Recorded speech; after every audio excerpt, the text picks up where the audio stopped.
Então, muito boa tarde, bem-vindas e bem-vindos aqui ao auditório da Biblioteca da Faculdade de Ciência e Tecnologia da Universidade Nova de Lisboa. É com imenso gosto que vos acolho aqui e para o fazer não poderia ser sem o apoio e autorização, obviamente, do diretor da nossa faculdade, o diretor desta biblioteca, a quem agradeço também. Agradeço também outras pessoas da biblioteca, nomeadamente a Ana Roxo e ao Ricardo Almeida, à Telma Cunha da Nova ED, que é a gestora do projeto IB Club, que é o projeto no âmbito do qual este evento está a ser organizado e do qual já vos irei falar. O Rui Fernandes, que também está aqui presente, que dá apoio às publicações da Nova, à equipa do projeto e em particular ao Diego Cavalcanti, que está aqui, que também já vão ouvir, que é o investigador que trabalha a 100% no projeto e que está envolvido em todas as atividades, incluindo a exposição e o seu catálogo. Dentro do projeto também agradeço ao meu colega Hugo Pereira, que também escreveu o pós-fácil deste catálogo, e ao Bernardo Pereira, que fez a revisão do inglês. A Charlotte Seegers é a fotógrafa das fotografias 2022. Portanto, este catálogo compara fotografias do passado, fotografias do Arquivo Municipal de Lisboa e com fotografias feitas no final do ano passado, e quem fez essas fotografias foi a Charlotte. A Charlotte está no Reino Unido e, portanto, não pôde estar presente. Agradeço também ao Arquivo Municipal de Lisboa, ao Arquivo Fotográfico, à Sandra Pena da Sítio do Livro, que é a editora, às pessoas do painel que já irei apresentar, ao Departamento de Ciências Sociais Aplicadas, do qual eu faço parte, nomeadamente ao seu presidente, aos colegas e ao secretariado, às coordenadoras do Centro Interuniversitário de História das Ciências, do qual eu faço parte também. É uma lista extensa, mas eu penso que é importante agradecer às pessoas. À Divisão de Eventos e Apoio ao Estudante e ao Diplomado nas Pessoas, da Marta Gomes, que está aqui connosco, esteve a acolher-vos, e da Cristina Grova. Também ao Laboratório de e-Learning, na pessoa do João Chamisso. Também agradeço ao Diogo Capitão, que está a fazer o apoio ao som. E, obviamente, agradeço-vos a vós, pessoas que vieram assistir, e aos parceiros do projeto, e já vamos explicar melhor. Dos parceiros do projeto temos a MUBI, que é a Associação para a Mobilidade Urbana em Bicicleta, temos a Cicloda, temos a Bicicultura, temos a Câmara Municipal de Lisboa, a EML, a Ciclo-Oficina da Junqueira. E agradecemos também aos espaços em que a exposição já esteve patente aqui, agora neste momento está no ISEG, já teve em 7 espaços. Começou no Centro de Intervenção Urbana de Lisboa, teve em 2 bibliotecas municipais de Lisboa, de Belém e dos Cruxeus, teve na Faculdade de Arquitetura da Universidade de Lisboa, teve na Galeria Liminar da Junta de Freguesia do Lumiar, teve aqui nesta biblioteca e ainda vai estar na FECUL e se tudo corresse bem, mas eu não sei se é possível, num parque de estacionamento da EML. Seria interessante, mas por questões de segurança não sei se vai funcionar. Com isto quero dizer que esta exposição, cujo catálogo estamos agora a lançar, tem esta ambição de chegar a públicos muito diversos, estar em espaços diversos, dialogar com pessoas diferentes. Dizer também que esta exposição não estava prevista no projeto inicial, em sede de candidatura. O projeto tem uma equipa multidisciplinar, tem várias instituições parceiras, aqui a FCT Nova, tem o ISEG, tem a Faculdade de Arquitetura, tem a FECUL, a Faculdade de Ciências da Universidade de Lisboa, e multidisciplinar porque tem, de facto, a equipa de base é de História, mas também tem a perspectiva da economia, dos transportes, a perspectiva da geografia urbana, das políticas públicas, da ciência cidadã, e com isso nós estamos atentos, e o projeto chama-se Laboratório de História para as mobilidades urbanas sustentáveis, e foca-se no caso das políticas cicláveis de Lisboa. Laboratório de História porque nós estamos a tentar implementar um tipo, e é um projeto exploratório financiado pela Fundação para a Ciência e Tecnologia, e estamos a tentar implementar uma metodologia que tem a ver com envolver estes parceiros que eu já vos referi, que vão desde pessoas que são técnicas da Câmara de Lisboa, da EML, que é a empresa de estacionamento e que gera as bicicletas partilhadas em Lisboa também, a pessoas que estão em associações que promovem uma série de medidas concretas sobre a mobilidade urbana, como a MUBI. Temos aqui a representar a MUBI uma pessoa que está aqui no painel, já falo disso. e estamos a envolver estas pessoas nos nossos workshops, e essas pessoas trabalham diretamente com fontes históricas e com documentos contemporâneos. Nós vamos ter o segundo workshop para a semana no ISEG. O primeiro foi sobre planeamento urbano e conceitos de tráfego, portanto as pessoas trabalharam mesmo com planos do século XX de Lisboa, de 1948 nomeadamente, e com montagens de tráfego de 1937, tiveram a analisar como é que foi feito o planeamento da cidade, pensar para que acessibilidade é que a cidade foi pensada e depois analisaram documentos contemporâneos.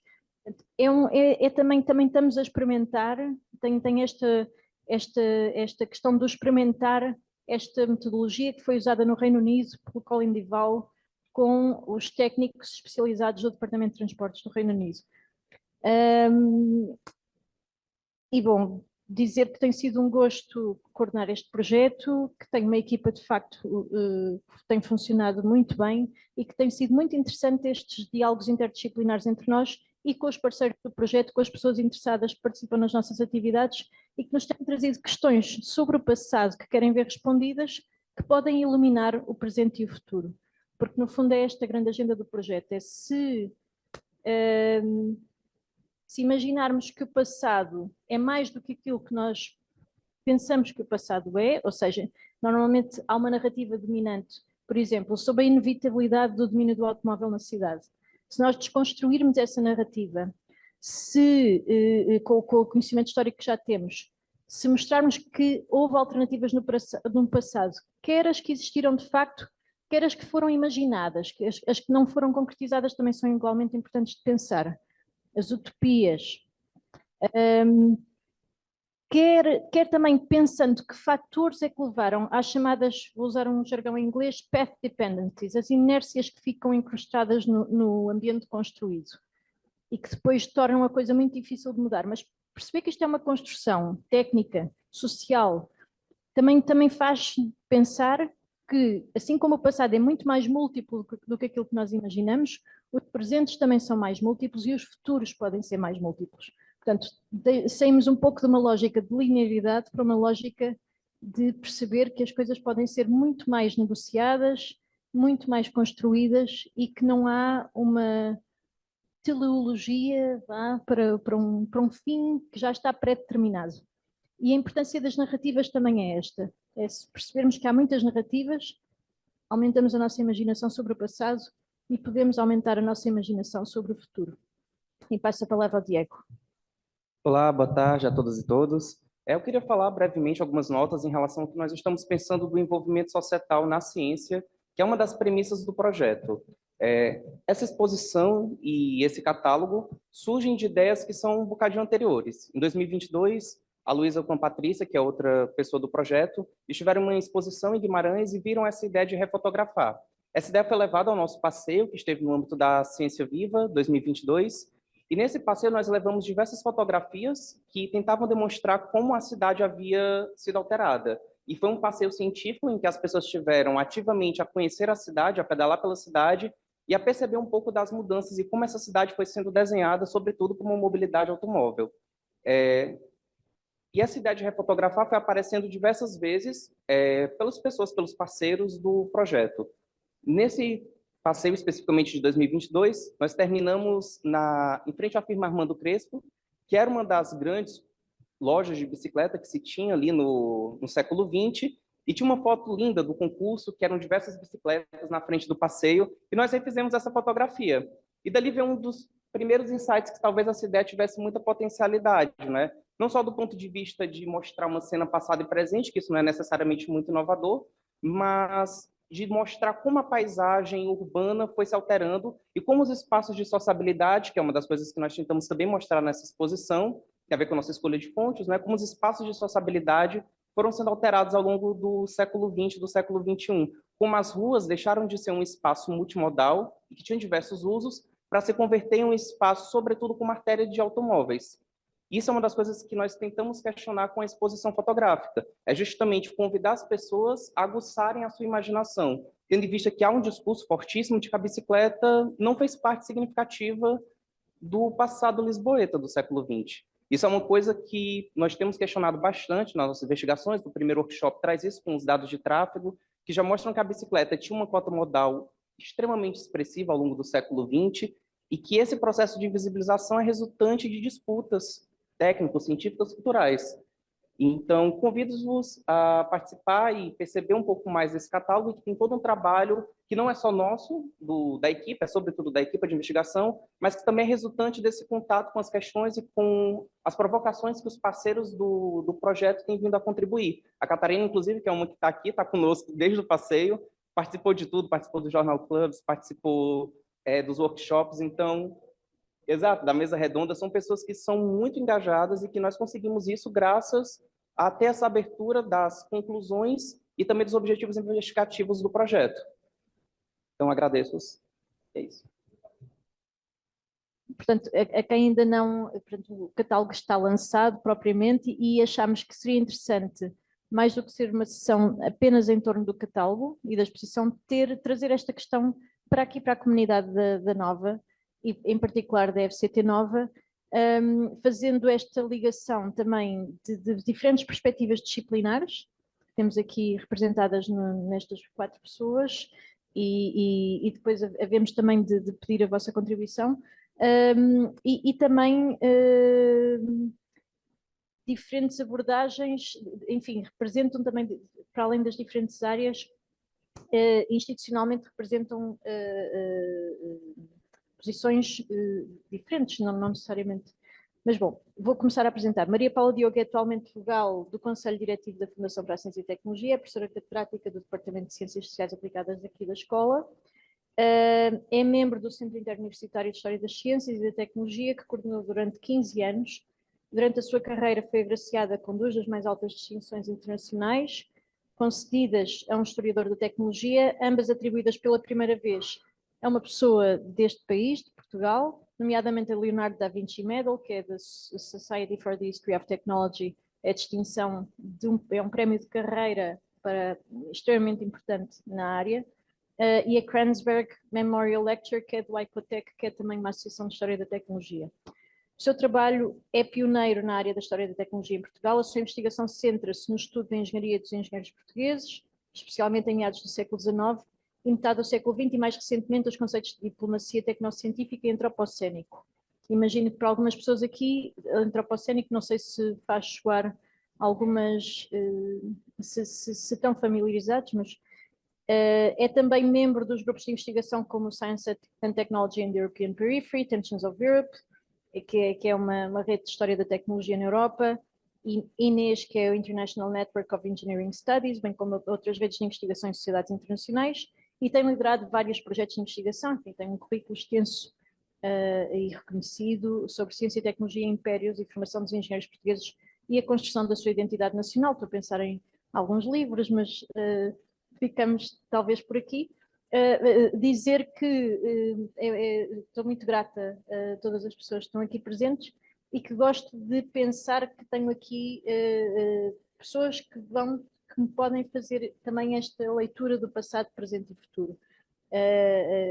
Começando por uma historiadora, mas depois também com uma arquiteta que tem preocupações com a interpretação da história do urbanismo, e depois pessoas que estão a ter e que também metem a mão na massa no presente, salvo seja, mas vou passar também a apresentar a segunda pessoa. Francisco Ferreira é professor associado no Departamento de Ciências e Engenharia do Ambiente da Faculdade de Ciência e Tecnologia da Universidade Nova, portanto aqui, investigador do CENSE, que é o Center for Environmental and Sustainability Research, é licenciado em Engenharia do Ambiente por esta casa, mestre pela Virginia Tech e doutorado pela Nova. É autor de vários artigos, capítulos de livro e livros relacionados com a poluição atmosférica, alterações climáticas e desenvolvimento sustentável. Foi o presidente da Quercus de 96 a 2001, vice-presidente de 2007 a 2011, foi membro do Conselho Nacional da Água e do Conselho Nacional do Ambiente e do Desenvolvimento Sustentável, é atualmente presidente da ZERO, Associação Sistema Terrestre Sustentável, uma organização não governamental de ambiente com atividade nacional. É também especialista para a área da mobilidade do Conselho Consultivo para a elaboração do roteiro para a descarbonização e resiliência às alterações climáticas. Quem é que conhece, quem é que já ouviu falar deste roteiro aqui? O roteiro para a descarbonização e resiliência às alterações climáticas do nosso campus aqui da FCT Nova. que eu não sei qual é o ponto da situação, mas foi lançado em 2021, em plena pandemia, tendo por objetivo atingir a neutralidade carbónica do campus em 2040. Vamos ver, seria bom. Passo a apresentar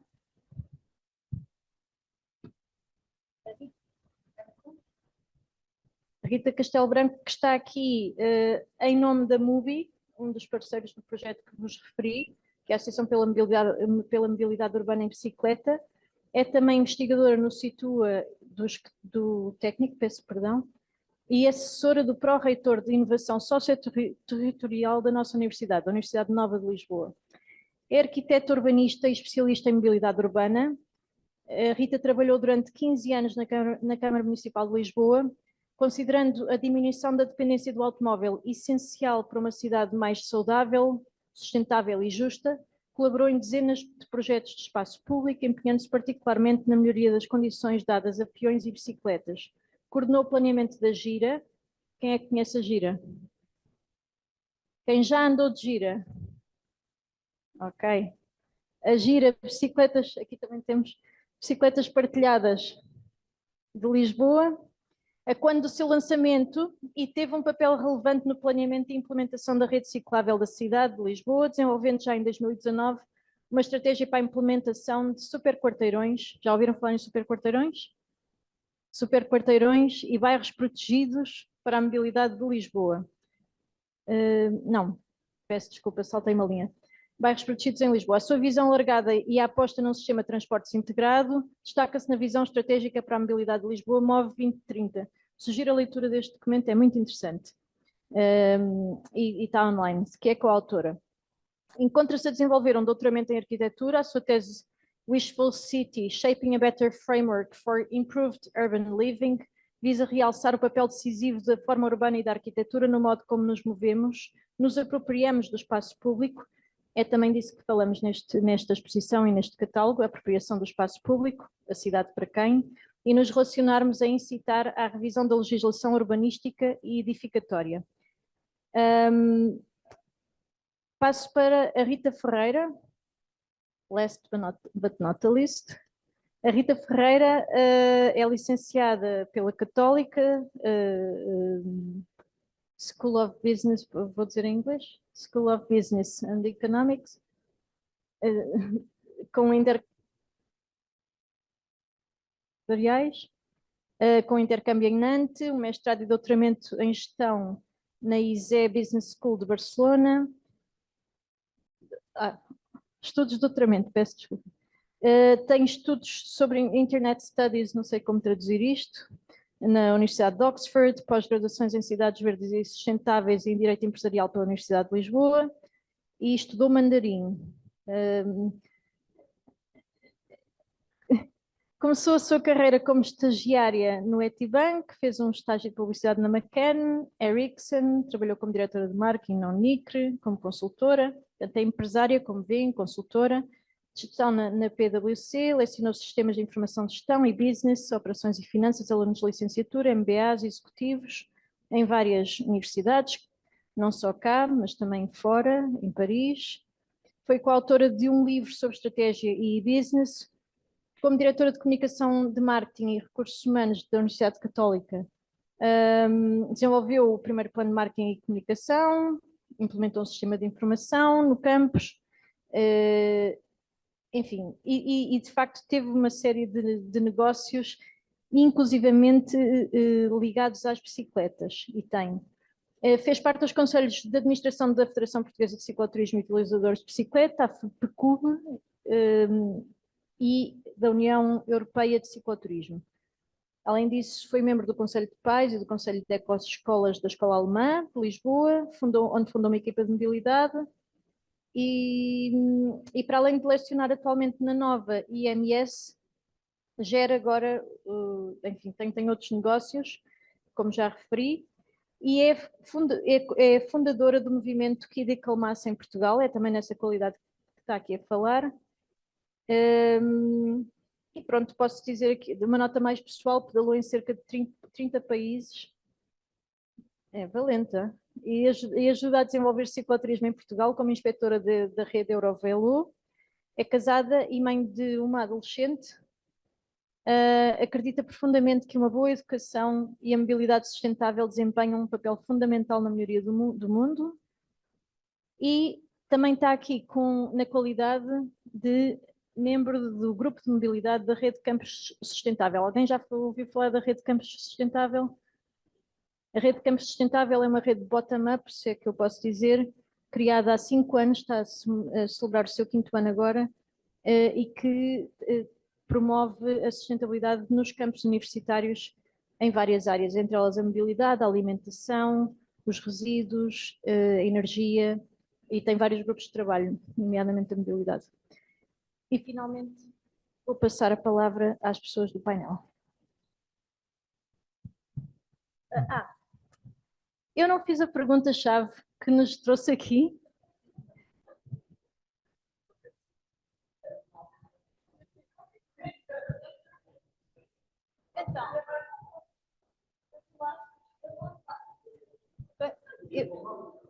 O microfone é útil para a gravação que está a decorrer, senão até poderíamos dispensar. Mas, quanto à apresentação, eu sei que a apresentação das pessoas foi longa, mas eu acho que é útil para percebermos quem é que está aqui e o que é que poderemos, o que é que poderá vir a surgir desta conversa. Então, quando estávamos a pensar nesta mesa redonda, pensámos, até que estava a falar com a Rita Ferreira nessa altura, em vez de interessa-me sempre articular a linha passado, presente e futuro.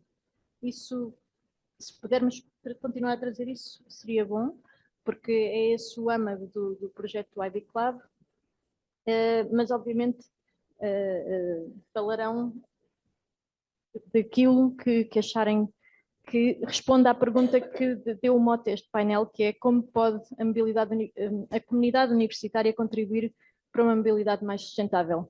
Nós estamos num campus onde essa questão se coloca de forma veemente, parece-me. Vou passar a palavra à professora Maria Paula Diogo.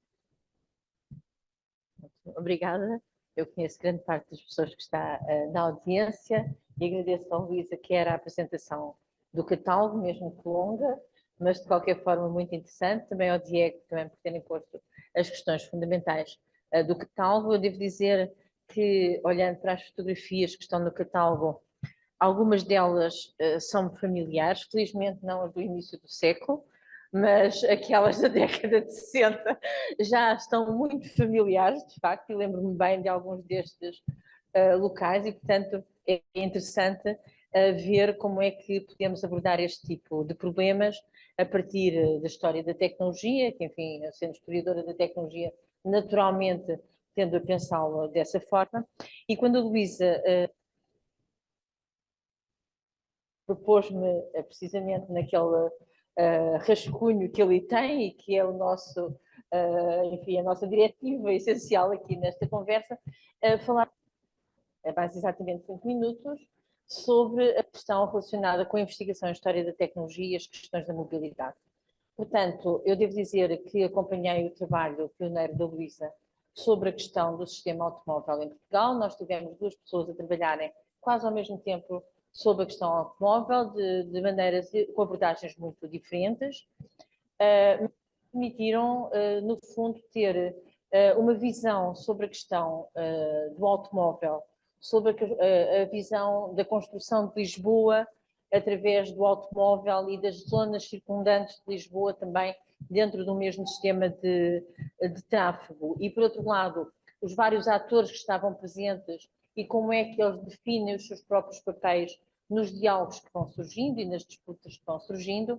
E, portanto, nesse sentido, a questão da mobilidade não foi tratada por mim enquanto investigadora, porque, na realidade, eu tratei mobilidade, mas não preocupada com mobilidade. Portanto, eu trabalhei sobre engenheiros no contexto colonial e, portanto, os caminhos de ferro são essenciais, mas eu estudei-os sempre não na perspectiva do caminho de ferro como alternativa de mobilidade, mas sim como um elemento de estruturação económica do território e, portanto, como um elemento de poder, essencialmente.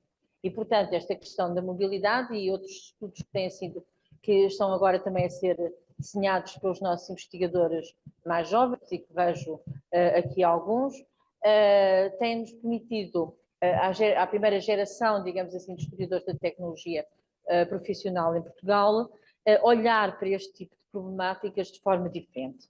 Nesse sentido, e acompanhando precisamente estes investigadores, a minha investigação nos últimos tempos tem-se feito sobre duas dimensões que, no fundo, bebendo do trabalho que eu fiz ao longo de quase 4 décadas, me permite olhar para coisas diferentes e que me teriam escapado se não tivesse estes novos abordagens e estes novos investigadores.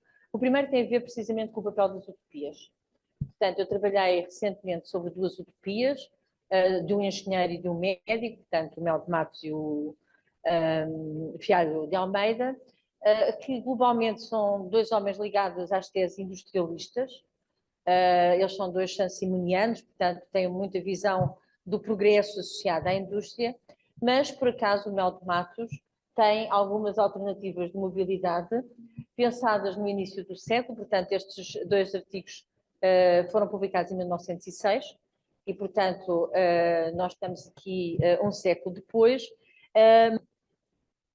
Era precisamente a construção de um túnel entre Lisboa e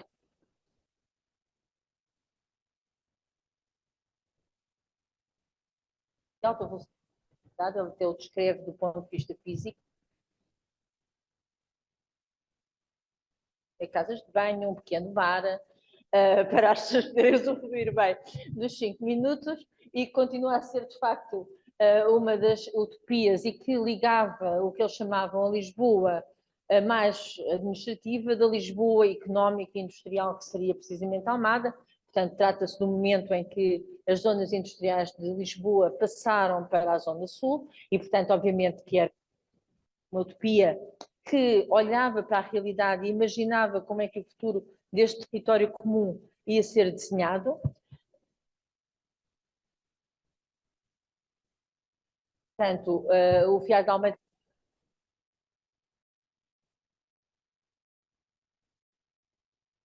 comboio, que não é uma comboio, são várias puxadas no andar inferior, mas que tem muitas. Nós pegámos nessas 2, passam depois pelos bairros operários, eu e a minha colega Ana Simões, para trabalharmos sobre o conceito de utopia como um instrumento histórico, precisamente na linha do que a Luísa. Como é que nós podemos pegar neste tipo de projeção do futuro para pensarmos quais são as questões que estão presentes no nosso cotidiano? Um bocadinho como fazemos com a ficção científica. Portanto, é aproveitar as utopias. E, na realidade, em novembro, teremos uma exposição aqui no Preguiçódromo, em que eu pedi aos meus colegas das áreas dos restantes departamentos aqui da faculdade que nos fizessem chegar 1 ou 2 textos sobre como é que viam, daqui a 100 anos, o futuro do espaço entre Lisboa e Almada. E, portanto, por acaso, o Departamento de Engenharia do Ambiente não respondeu. Mas, tirando esse pormenor, temos quase todos os restantes departamentos e, portanto, ver como é que engenheiros projetam daqui por 100 anos este espaço e confrontarmos precisamente com este tipo de questões. Finalmente, e para não me afastar muito dos 5 minutos, pegado a esta questão das utopias e sobre as questões que hoje nos fazem pensar no plano do impacto das tecnologias no nosso cotidiano, nós também temos vindo a trabalhar sobre a questão do antropocénico. Não no ponto de vista da geologia, que, enfim, embora estejamos atentos, não nos interessa tão diretamente, mas através de um grupo que se tem estabelecido com a Haus der Kultur van der Welt e o Max Planck Institute for the History of Science, que agora tem um instituto só para o antropocénico, que é o Instituto da Geoantropologia, e o nosso grupo, que neste momento tem o David a liderá-lo, tem trabalhado sobre o conceito antropocénico como uma plataforma para podermos ligar vários elementos. Porque uma das questões que nos surge com as utopias é que elas são muito locais.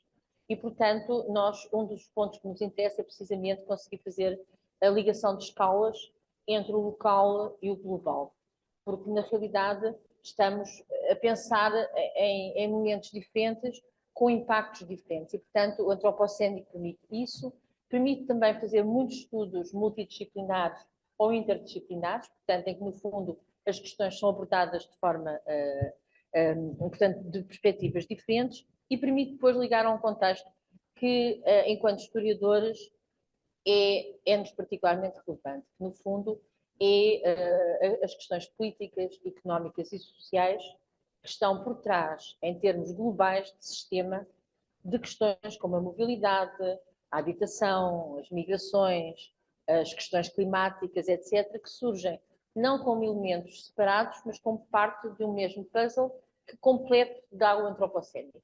E, portanto, é nesse sentido que temos vindo a trabalhar. Temos várias abordagens que temos feito, portanto, temos historiadores, temos engenheiros do ambiente, temos arquitetos, temos artistas, portanto, o grupo multidisciplinar, e esperamos com isso poder fazer um contributo que nos permita pensar sobre estas questões de uma forma integrada e principalmente conseguindo elencar os atores. Há uma coisa que para os historiadores é terrível, que é falarmos em nós. É horrível, porque um historiador não tem esta categoria. Nós somos responsáveis pela mudança do clima. Isto não existe para um historiador. Quem são os nós? Portanto, existem classes, existem atores, existem grupos sociais, económicos, e, portanto, para nós, historiadores, neste caso, podemos definir a classe, é muito importante fazer esta ligação aos contextos globais, de fundo, estruturais, e depois regressar ao local e ao global para fazer todas estas ligações. Tendo sempre em conta que, de facto, alguns dos elementos que nós aqui trabalhamos, na realidade, já estão a existir no terreno. Portanto, de facto, quando nós dizemos que há áreas que se perderam, grupos biodiversos que se perderam, efetivamente já se perderam. E, portanto, é relevante que nós tenhamos esta escala global para conseguir perceber quais são as capacidades de intervenção e como é que o podemos fazer. E, portanto, penso que gastei mais ou menos, talvez uns 6 ou 7 minutos, mas para ter esta ideia. Não sei, mas nestas coisas parecem-nos sempre menos, mas não deve ter sido muito mais. Deve ter sido 6, exatamente.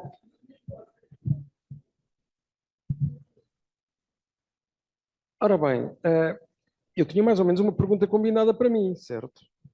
Mas eu antes de mais queria-vos explicar um bocadinho, só como introdução, esta questão do que a Nova está a fazer. A questão da mobilidade é absolutamente crucial. Nós, para ter uma ideia, nós, nas preocupações das alterações climáticas, nós temos cerca de 30% praticamente das emissões associadas aos transportes, onde aqui 96% tem a ver com o setor rodoviário. E, portanto, quando nós falamos na neutralidade climática de um campus em 2040 ou na universidade, significa basicamente nós garantirmos que as emissões que nós temos diretas da universidade, da eletricidade que nós consumamos na universidade e, de uma forma mais abrangente, dos utilizadores da universidade, nomeadamente nas suas deslocações, que isso seja supostamente igual àquilo que a universidade, talvez através de algumas áreas verdes, não sei onde, consiga, portanto, retirar da atmosfera. É isso que é a neutralidade climática, ou seja, não é eu ter emissões zero, mas é eu ter esse balanço. Mas, acima de tudo, eu acho que o grande objetivo do projeto é nós garantirmos que reduzimos fortissimamente as emissões. Pronto. Para isso nós precisamos saber quais são. E o que eu vos começaria por dizer é que foi feito um trabalho, portanto, em toda a Universidade Nova, de uns inquéritos que foram, portanto, foi concebido um inquérito, talvez neste momento nós até já nos arrependamos um pouco, porque era um inquérito muito extenso, que também teve lugar aqui para ser preenchido. E, aliás, foi na FCT Nova que ele teve a maior expressão. Teve praticamente 10% de respostas. O que mesmo assim é muito baixo. Mas dá-nos algumas indicações. Eu não vos vou revelar os resultados todos do inquérito, porque assumi um compromisso com a pró-reitora, que também é minha colega, porque vai haver 2 dias de uma conferência sobre a sustentabilidade da Nova na segunda e terça-feira, e, portanto, já na próxima semana. Pronto, vocês também não leem os mails. Não é verdade, eu acho que aquilo não foi divulgado a quase ninguém. Exatamente, aliás, exatamente, os mails é que não vêm.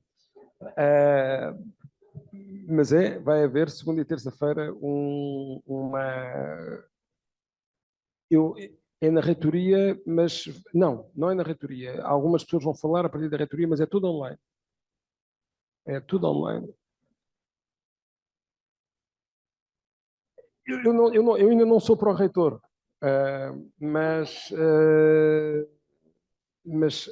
pronto, há uma coisa simples. Se forem ao site da Nova,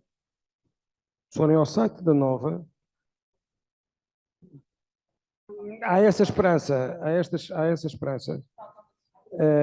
Se forem ao site da Nova, a unl.pt, não é? Já tem aqui os Nova Sustainability Days, 16 e 17 de outubro, confirma a sua presença. Pronto, agora já não tem desculpa, mesmo que não tenham recebido uma. Portanto, alguns resultados muito preliminares deste inquérito vão ser lá apresentados. Mas, em linhas gerais, o que é que eu gostaria de vos dizer? Curiosamente, a FCT foi quem teve a maior taxa de resposta dentro das universidades tradicionais. Quando eu digo isto, é por comparação com a FCSH, com a IMS, com a Medical School, com a SBE, por aí. Mas houve taxas depois de resposta muito maiores. Por exemplo, a própria reitoria teve uma taxa de resposta de 54%, mas também não tem alunos, quer dizer, é só a reitoria. Mas nós, em comparação com os outros, tivemos aqui uma taxa de resposta da ordem dos 10%. Ou seja, 871 num total de 9.074. E isto incluindo tudo, funcionários, docentes e estudantes. O que é que... E, portanto, temos a maior proporção. Não é em número absoluto, mas em termos de proporção. O que é que... 3 ou 4 linhas indicadoras daquilo que eu gostaria de vos dizer. É que, em primeiro lugar, há uma diferença enorme, como seria de esperar, de certa forma, mas, enfim, mas a diferença é muito significativa entre o modo de transporte utilizado pelos docentes e pelos funcionários em comparação com os estudantes. Portanto, quem não é estudante utiliza predominantemente o carro, quem é estudante vai utilizar predominantemente o transporte público. A outra coisa curiosa também é que nós somos a faculdade com maior número de pessoas que reside no período de aulas, ou melhor, que tem uma residência permanente. Não sei se me estou a fazer entender bem. Ou que seja, que faz as suas locações pendulares a partir da sua residência permanente. Ou seja, não é deslocado, exatamente.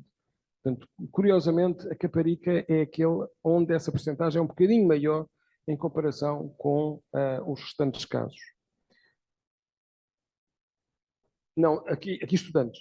Aqui só estudantes. Portanto, aqui mesmo só estudantes. A outra coisa curiosa, no entanto, é que quando nós vemos, e mais uma vez, só estudantes, só confirmar que é mesmo só estudantes, exatamente, o que é curioso é que nós somos dos segundos que utilizam mais, que não é que utilizam mais o carro. Nós temos 73% dos estudantes com passe e 28% dos estudantes sem passe. Podem vir a pé, podem vir de bicicleta, podem vir com colegas, de carro. Curiosamente, o pior caso em termos de percentagem de uso de passe é qual? Ou seja, é a SBE. A SBE tem praticamente metade com passe e metade sem passe. Estudantes. Okay? E, portanto, quando nós olhamos para o uso regular do transporte público, independentemente de terem passe ou não, a Caparica tem 66% do uso do transporte público em comparação com 34% do uso do automóvel. Algures no trajeto. É curioso saber também que 54% dos alunos vêm cá todos os dias. Portanto, ainda há uma fração muito relevante, não é? De alunos que acabam por vir cá todos os dias. Mas depois, onde é verdadeiramente dramático, onde são verdadeiramente dramáticos os resultados, eu vou-vos explicar. Eu, sem querer, eu odeio tablets e não sei quantos, e portanto carreguei no botão errado e foi-se o PDF. Mas estou prestes... e depois ainda só contar um pormenor que é, quem me enviou os slides foi um colega da informática, que é o João Pires, aliás, seja feito o reconhecimento. O problema é que eu tenho não sei quantos Pires no meu WhatsApp e, portanto, cada vez que eu faço uma procura para descobrir um Pires, aparecem muitos. Não, já está aqui, já está a abrir. Pronto. Só me falta dar-vos mais um dado, que me parece muito relevante, que é o número de transbordos que são utilizados. Transbordo significa mudar do carro para o comboio, que é o que eu faço. Aliás, eu tenho 2 transbordos. Eu mudo do carro para o comboio em Penalva e depois no Pragal do comboio para o metro. Mas o que é verdadeiramente impressionante é que aqui na Caparica domina quem tenha 0 transbordos, ou seja, venha diretamente para cá, mas obviamente aí domina o automóvel. E depois, a segunda classe mais frequente é eu ter 3 transbordos. 3 transbordos é claramente, portanto, o limite que é habitualmente considerado como o número máximo de transbordos são 2, dentro do conforto. Não é? Exatamente. Eu lembro-me, e portanto, mas há alunos, atenção, e aqui a Caparica ganha também em relação a todos, há alunos que têm 5 ou mais transbordos. 5 ou mais transbordos para chegarem aqui. E, portanto, é uma coisa absolutamente avassaladora em termos da estrutura de mobilidade do campus e obviamente, pronto, com todos os problemas de competitividade, entre aspas, que nós possamos ter ou não. Eu terminava, porque já percebi em muitos 5 minutos, a dizer que aqui a questão da bicicleta é realmente uma questão que está mais do que aberto, porque não é aberto, eu acho que é entre as diferentes formas de transporte, a bicicleta é o menos utilizado. Eu acho que até se utiliza mais a moto, mesmo assim, com algumas que existem, do que a própria bicicleta.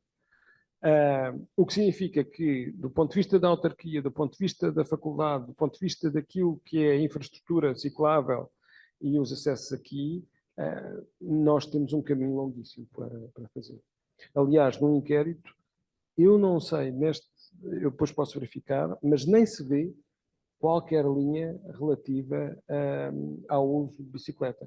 Anda o transporte, mas devem ser tão poucos, quer dizer que a linha nem se vê. Obrigada. Tenho imenso com que pegar da intervenção que acabei de ouvir. E exatamente para já a pergunta e parece-me a mim que a mobilidade ciclável é de facto uma peça fundamental neste sistema e exatamente evitar os transbordos. Houve um estudo agora feito há pouco tempo que indica que 75% das pessoas vivem a 10 ou 15 minutos de um transporte de massas, ou seja, metro, ferrovia, essencialmente. Se não considerarmos a bicicleta, ou se a bicicleta não for viável, como não é em enormíssima parte do território, deste território que eu estou a falar, o que passamos a ter é 25. Portanto, a bicicleta não é só um meio de transporte complementar muitíssimo útil, porque especialmente para esta comunidade estudantil começar a são pessoas cheias de saúde e que gostam.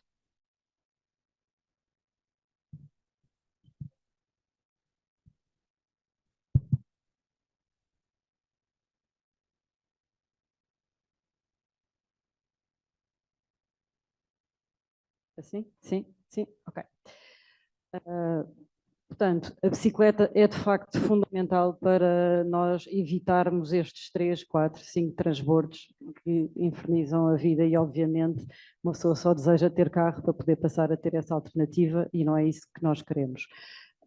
A bicicleta, de facto, é completamente independente, portanto, nós antigamente tínhamos, em mobilidade, dizíamos sempre transporte individual, era assim o chavão para chamar carro, mas a bicicleta é um transporte individual e, portanto, tem essa imensa flexibilidade. Eu só ando de bicicleta elétrica em Lisboa e posso dizer que dificilmente alguém chega mais rápido que eu a algum lado. Portanto, claro que depois temos a questão das colinas, mas com bicicletas elétricas isso também não existe. O que nos falta, de facto, é a infraestrutura. Portanto, há muitas pessoas que obviamente têm medo e, portanto, aí é um bocadinho a outra parte que eu quererei falar. Não basta querer que as pessoas utilizem, é preciso que seja fácil, que seja apelativo. Nós viemos de bicicleta de Lisboa e eu estava a comentar com a Rita, eu não preciso das ciclovias, não é essa a questão, mas se nós queremos que outras pessoas, de facto, isto deve estar qualquer coisa comigo. Agora, o que se pretende é que as outras pessoas que dizem que é preciso ter coragem para andar de bicicleta, até elas próprias sintam que a cidade é isso que convida, é isso que diz para nós fazermos. E neste momento a cidade diz para nós andarmos de carro e continua a dizer para nós andarmos de carro. E estava, por exemplo, a comentar que passei na Praça de Espanha, que foi toda refeita há pouco tempo, e de facto é um gosto passar na Praça de Espanha. É verdadeiramente fluido, é verdadeiramente evidente, é verdadeiramente fácil, uma pessoa percebe onde é que tem que ir, onde não tem que ir, etc. Tudo o resto é difícil. Quer dizer, não estou a falar de mim especialmente, não é? Mas de facto, por exemplo, viemos daqui do Paragal e desde a cancela que não abre, a escada rolante, uma pessoa mete a bicicleta na escada rolante, que não é propriamente a coisa mais segura do mundo, depois para ir para baixo vai com a bicicleta às costas, depois há uma parte aqui imensa que não tem ciclovia, e eu estava a dizer à Rita que de facto é preciso querer, às tantas é quase uma teimosia, uma pessoa querer fazer isso. Não é agradável, não foi agradável vir até cá. Para a Rita foi menos porque a minha é elétrica. mas a cidade, de facto, tem que nos convidar a isto. Ia também falar agora, se calhar, numa questão muito importante, o que é que a universidade pode fazer? Eu acho que a universidade tem um papel fundamental também em tentar promover esta alteração da cidade, porque de facto tem alguma escala e é um equipamento com muitíssima capacidade, não é? E portanto, se não é a universidade que pode pressionar políticas, não sei. Outra coisa importante é o estacionamento. E, por exemplo, eu venho do técnico e o técnico, eu não sei assim tão bem ainda a comunidade da Nova, porque agora estou a trabalhar, mas é há muito pouco tempo. O técnico é um mar e não só em termos de tem N carros, mas também o próprio carro está cheio de carros e portanto as pessoas de graça, e não há nenhum motivo para as pessoas estacionarem de graça, muito menos no técnico, porque o técnico está completamente inserido na malha urbana, quer dizer, mais transporte público e mais passeios e mais mobilidade ciclável, giras, etc. Não há desculpa para se chegar ao técnico de carro, ou melhor, é uma exceção, mas não é a regra, e creio que, francamente, quer dizer, temos os professores muitas vezes a apregoar coisas, mas depois eles são os primeiros a irem de carro E as pessoas vão de carro se lhes for dado estacionamento de graça. É preciso contrariar, quer dizer, quando o estacionamento nos é dado, nós quase temos que obrigar a não levar carro, porque é apelativo. E, aliás, há estudos que indicam que quando o estacionamento é dado, 95% das pessoas vão de carro, e quando não é, vão para aí 60%. Isto é um estudo, já não sei onde é que é, quer dizer, sei que é de um documento, um report que se chama Push and Pull, mas não me lembro agora qual era a cidade onde isto era feito. Mas, portanto, haver ou não haver estacionamento é completamente determinante nas nossas opções modais. Entretanto, eu trouxe uma apresentação, não sei o que é que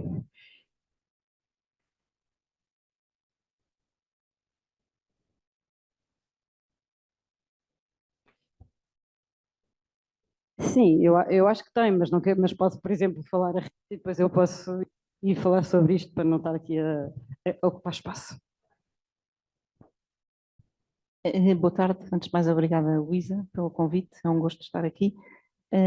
E eu gostava de falar aqui sobre dois temas que a Luísa me pediu, essencialmente um mais relacionado com um estudo em que tive o gosto de participar, também um estudo que fizemos da mobilidade em instituições de ensino superior, na rede de campus sustentável, e depois também falarei um bocadinho da Kirikomasu. Mas antes queria só dizer uma coisa, que é, eu estou convencida que o problema da mobilidade, já há muitos anos que me conhece, houve esta conversa, que é, resolvia-se pegando em dois setores.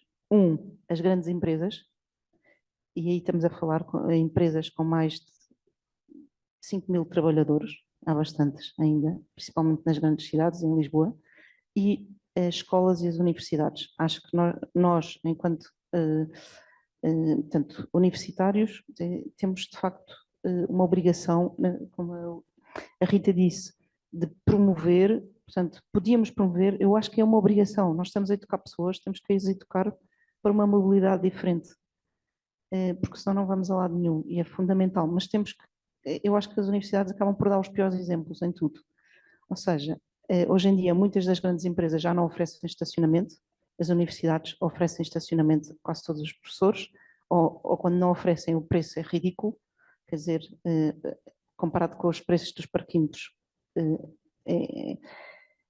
não faz sentido. Nós vamos ao estrangeiro, a qualquer universidade, e não há a quantidade de estacionamento que há em Lisboa. Eu fiquei impressionada como é que vai. Há 4 anos atrás, a Faculdade de Letras construiu um novo estacionamento. Eu pergunto, mas como é que é possível andarem há 4 anos atrás a construir mais estacionamento, a tirar parte da cidade universitária com árvores e com relva para pôr estacionamento? Ainda por cima está vazio. Quer dizer, pode estar pontualmente cheio, mas a maior parte dos dias está vazio. Acho que realmente temos mesmo que mudar as coisas. Depois, as grandes empresas, o que é que podem fazer também? E as universidades, se calhar, também oferecer passos aos seus funcionários, uma vez que os estudantes já vêm de transportes públicos. O problema é os funcionários, somos nós, ainda os estudantes. Porque nós somos os problemas, nós, docentes e funcionários. Porque os estudantes, esses, coitados, a maioria não vem de carro. E acho que, de facto, pode-se oferecer passo social. Os passos sociais já incluem gira agora. Portanto, temos logo 2 problemas resolvidos. Temos o problema da micromobilidade, que as pessoas podem complementar com uma bicicleta, não precisam ter bicicleta, não precisam pensar no estacionamento, usam a gira. Claro, quando falamos em gira, a gira não é? Está só em Lisboa, em determinadas zonas. É importante que esteja em todas as freguesias, isso é fundamental, para depois poder fazer isto. Depois, outra coisa que as empresas, isto falando das grandes empresas, é não oferecer carros aos diretores, porque os diretores têm que dar exemplos, e se têm carro, não dão exemplo nenhum, dão exemplo péssimo. Portanto, em vez de oferecerem carros, oferecem bicicleta à família toda. Ainda podem oferecer aos vizinhos, até porque o preço de um carro e uma bicicleta é muito diferente. Mas pronto, não há coragem. Nunca vi nenhuma empresa oferecer bicicletas, não percebo porquê. Acho que era uma política simpática. E outros países estarão a fazê-lo. Outros não querem oferecer bicicletas ou ofereçam incentivos. Quem vem de bicicleta ou vem de transportes públicos tem, se calhar, mais uns dias de férias no final do X número de vezes, tem-se mais um meio dia de férias ou um dia de férias. Eu acho que já se vê isto em imensos países da Europa, ou mesmo ordenado, tem-se ordenado no fim do mês. Isto provado, quem vem em modos ativos mais baixo, por isso, não sei porque é que os departamentos de recursos humanos o que é que andam a fazer, porque acho que são políticas family friendly e fáceis de fazer. Eu reconheço que há muita gente que se calhar fazer isso e a vida é complicada. Eu vou. Estão a ouvir? Os que vêm, eu vim dali da zona das Torres da Galva, depois vim de comboio e depois vim de bicicleta do Pragal aqui. 55 minutos. Perdi o comboio por 20 segundos, apanhei o seguinte, portanto, podia ter demorado 45. Não é muito. Eu de carro, de certeza que demorava mais. Se calhar aquela hora, talvez não, mas uma hora de ponta demorava mais. Portanto, é viável. Muito mal servidas de minha introdução.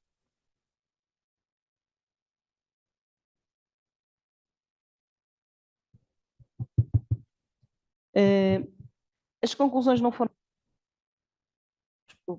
Aqui o Francisco apresentou para a nova.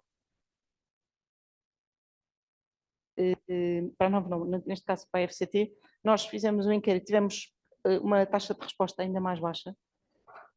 Houve 16, isto foi enviado para todas as instituições de ensino superior portuguesas, só 16 é que responderam, e principalmente as localizadas nos centros urbanos e no litoral do país. Portanto, temos uma amostra bastante enviesada, temos poucas do interior, que é pena, mas em termos globais, em termos do universo global, isto representava mais ou menos 180 mil estudantes. 180 mil indivíduos, entre funcionários e estudantes. A amostra tem uma representação semelhante de funcionários e estudantes, portanto, mais ou menos 50%, sendo que os estudantes, a maior parte eram alunos de licenciatura ou mestrado integrado e a maior parte dos não estudantes inquiridos era docente. A maioria da amostra era feminina, o que espelha um pouco o atual padrão de estudantes e funcionários nas instituições de ensino superior, se calhar também na nova também é capaz de ter estes resultados. E depois, infelizmente, e como era expectável, o modo mais usado é o automóvel. Portanto, isto é todo o país, 52%. E apenas, no caso do automóvel, apenas 5% dos casos de forma partilhada. Ou seja, quando um carro vem com mais do que uma pessoa. Por exemplo, a nova SPE e a nova SPCM já têm um sistema de boleias partilhadas a funcionar e acho que, pelo que ouvi dizer, não estou muito dentro do assunto, isto foi assim um bocadinho até de outras pessoas e estudantes que me disseram, mas acho que já há 400 ou 500 utilizadores na nova SPE para este sistema de carpool. Não sei se aqui já está ou não, mas se calhar também.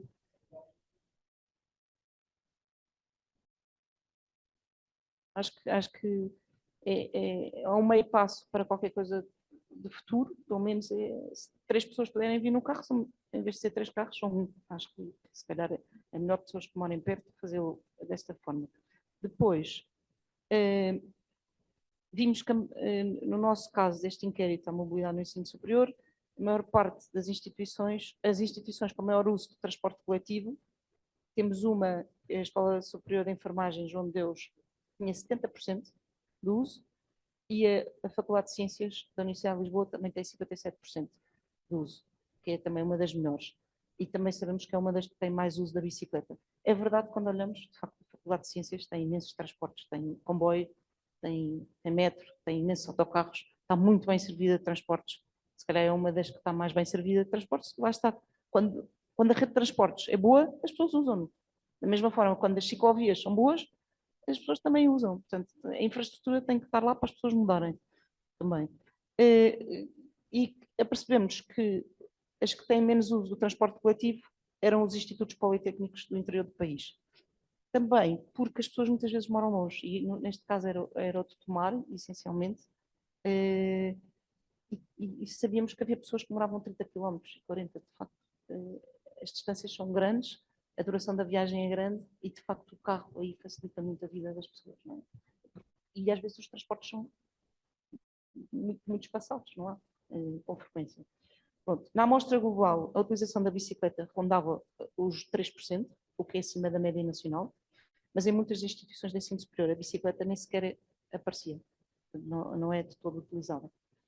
As razões para a escolha do principal modo de transporte era a conveniência, 21%, o tempo, 17%, a disponibilidade, 14%, disponibilidade do transporte, não é? E o custo, 13%.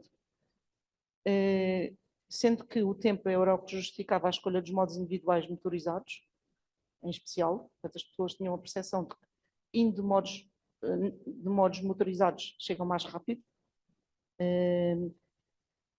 A saúde era uma das razões mais apontadas nos modos ativos, ou seja, quem opta por ir a pé ou de bicicleta acabava por dizer que uma das razões por que escolhia ir a pé ou a bicicleta era por motivos de saúde, para ter um modo, portanto, um modo ativo. E para quem escolhe os transportes públicos, essencialmente é uma questão de custo. E aí vemos que realmente faz sentido, não é? No caso do autocarro, 30%, e no caso do comboio, 32%. As razões para a escolha do modo de transporte alternativo, em particular o metro, os transportes públicos, em particular o metro, podem aumentar 10%, são a alternativa preferida por 48% da amostra global, havendo uma distribuição mais ou menos uniforme das preferências pelos diversos modos, em linha com os princípios da multimodalidade na amostra global. Depois, e para terminar um bocadinho, os resultados assim muito abreviados do inquérito, a maior parte da comunidade académica, 67%, realiza outras atividades durante a viagem, caso a escola, caso a universidade neste caso, e isto acaba por limitar muitas vezes a escolha do modo. O ter que ir levar os filhos, ou ter que ir ajudar um idoso, um pai ou uma mãe, em termos de tempo, as pessoas não conseguem fazer estas voltas todas com o transporte público. Depois são vários trajetos, e se calhar aqueles 5 também transbordos refletem-se nestas necessidades que as pessoas têm. Pronto, 30% efetua apenas uma atividade durante a viagem, mas 38% faz mais do que 3 atividades durante a viagem. A atividade mais referida é fazer compras, seguindo-se o lazer, ir ao ginásio, por exemplo, e o transporte de outras pessoas, nomeadamente crianças. Bom, isto é assim um pequeno resumo.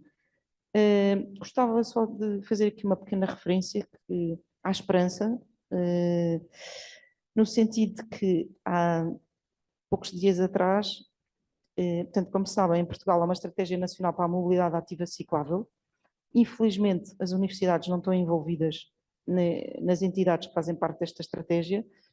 Eu acho que era fundamental estar, não sei, um conselho de reitores, as associações portuguesas do ensino superior privado, alguma instituição, porque quando nós pensamos na mobilidade urbana, sobretudo nas grandes cidades e sobretudo em Lisboa, nós olhamos e pensamos que realmente em agosto até se consegue circular mais ou menos. E temos a noção que as escolas e as universidades, quando funcionam, quando não estão em férias, acabam por provocar, e há estudos, Rita deve saber isso melhor que eu, qual é a percentagem de aumento de tráfego cada vez que há aulas e que não há férias. É enorme.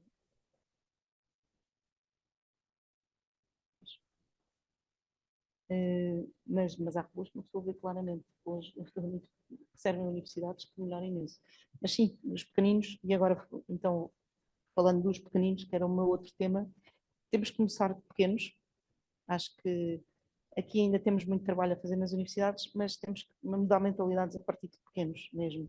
Dos 2, 3 anos, começar a ir a pé com eles, até porque do ponto de vista de percepção da cidade e de criação de autonomia, está provadíssimo que crianças que vão a pé para a escola de bicicleta ganham skills em termos de socialização e de apreensão da cidade que lhes vão ser muito úteis no futuro.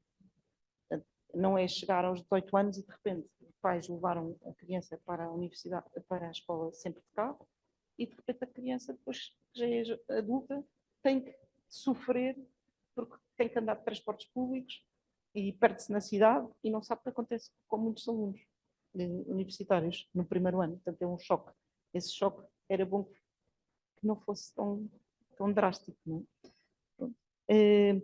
Eu acho que há aqui esperança, de facto, em começar com iniciativas do género daqui de Calmas, que acontece 2 vezes por ano, em mais de 500 localidades a nível internacional, e em que são basicamente famílias que pretendem mudar a forma como vivem a sua mobilidade. Começam, se calhar, a um sábado, a um domingo, um passeio de bicicleta nas ciclovias de Lisboa, depois começam a pensar, mas afinal, de casa para a nossa escola, já temos uma ciclovia. Vamos experimentar o fim de semana, depois, afinal, se calhar, é capaz de ser giro. Experimentamos uma vez por semana. Se calhar, vamos com o vizinho que também anda lá na escola.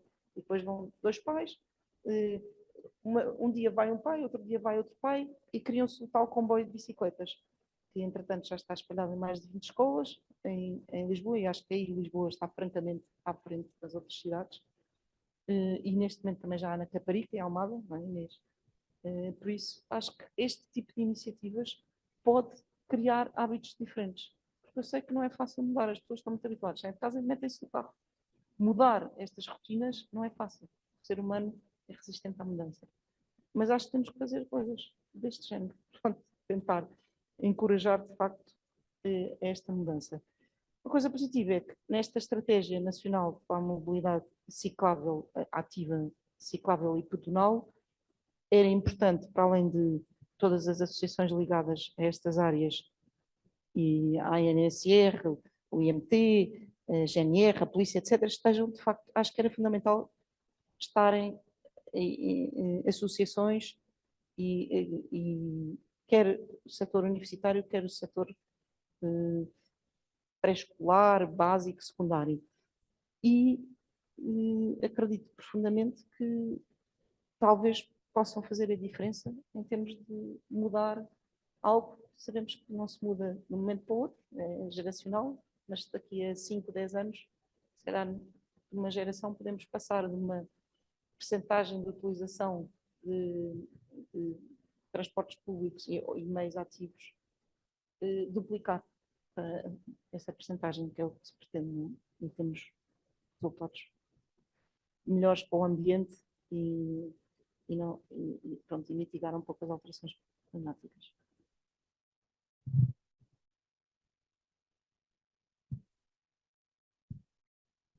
Obrigada. A Rita Castelo Branco tinha uma apresentação com slides, estes futuros imaginados no passado sobre as utopias modernistas para a cidade jardim, etc., que não sei se vamos ter a oportunidade de ver, mas queria primeiro então saber se as pessoas que estão a assistir se querem colocar questões ou fazer algum comentário. Nós acho que só temos este microfone funcional. Temos 2? Ok. E eventualmente também perguntar às pessoas do painel se têm questões que as intervenções das pessoas, dos colegas de painel fizeram, se vos suscitam comentários ou questões. Há alguma questão que alguém queira colocar? O microfone. Há mais alguma pergunta? Podemos já levantar duas perguntas. Então levantamos duas perguntas. Tu também? 3? Ok.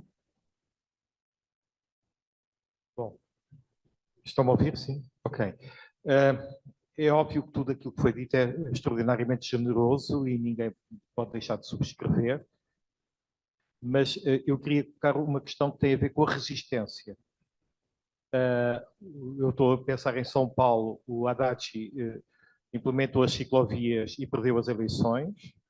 Em França tivemos há 4 anos os coletes amarelos, eles não desapareceram. Em Lisboa, o Carlos Moedas ganhou as eleições. E as pessoas não são números no sentido em que vamos usar incentivos e as pessoas vão mudar de hábitos. Não, não é apenas uma questão de hábito. O automóvel é muito mais do que um hábito. É uma conquista civilizacional. É poder fazer o transporte sem ter que aturar os outros, o que é absolutamente extraordinário. E, portanto, pelo menos do ponto de vista sociológico, desde o CIMEL, do início do século XX, nós sabemos que viver numa cidade é insuportável. É ter que aturar uma multidão de pessoas. E quando a pessoa se mete no automóvel, tem o seu silêncio. E se não tivermos isso em conta, vamos perder essa guerra. E, portanto, é muito interessante, neste debate, houve um ausente, que é o automóvel elétrico. Eu gostaria de saber qual é a vossa posição sobre o automóvel elétrico. Porque ele, pelo menos, proporciona aquilo que muitas pessoas procuram no automóvel, que é poderem fazer uma viagem tranquilamente, em silêncio, e não ter que aturar os outros.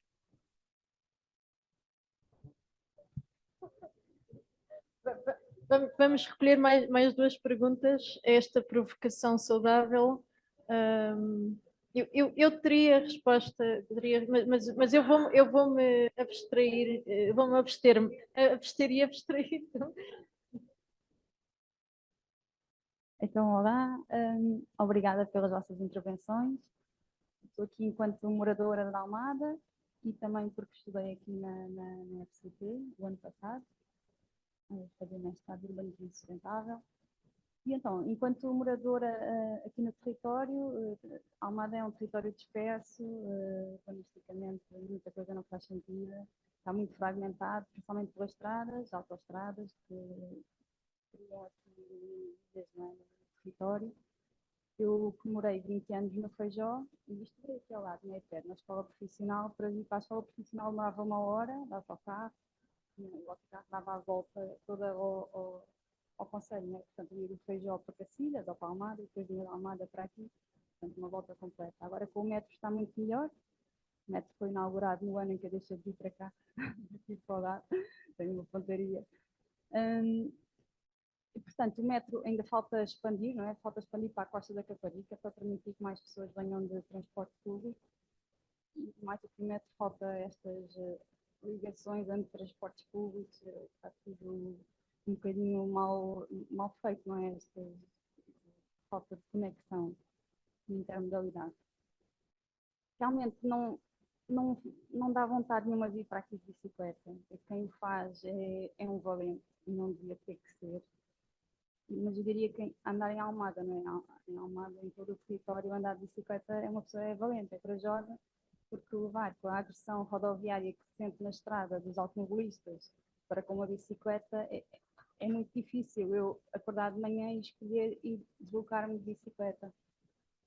Então, de que forma é que a faculdade está a trabalhar com, neste caso, com a autarquia, de modo a que tenham melhores infraestruturas cicláveis para chegar até aqui à faculdade? Não faz qualquer sentido não haver uma ciclovia até ao Pregal, por exemplo, que é a interface de transportes mais perto, ou até Cacilhas, ou até à Trafaria, para depois, com o barco, chegar facilmente até Belém.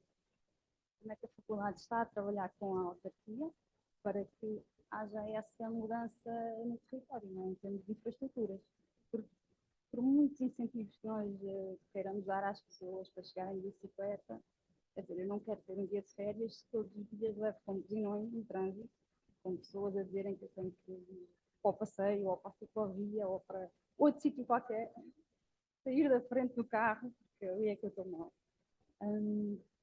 E de que forma é que a faculdade também se pode posicionar em questões, por exemplo, como o alargamento do IC20, que nós sabemos que só vai trazer mais carros para o território e também pessoas que frequentam aqui campos. Obrigada.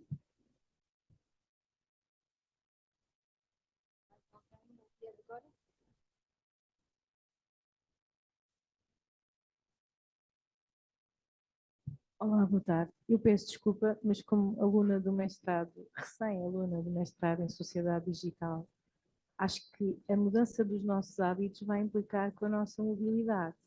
A minha pergunta é, a nossa presença é assim sempre obrigatória em determinadas coisas como reuniões e aulas?